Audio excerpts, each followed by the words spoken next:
School teachers. Honest to tell you that in the delivery of this so-called basic education, God is of course sending these valuable partners of extending your support. No? The love from Rotaract and Rotary Club of Cebu through that books. Ito anang ipabasag yun. Number one ko mo po,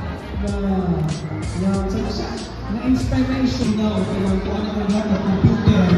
We're also sending these books to them for their learners to bridge the gap of the basic education through reading. We are also thankful for welcoming us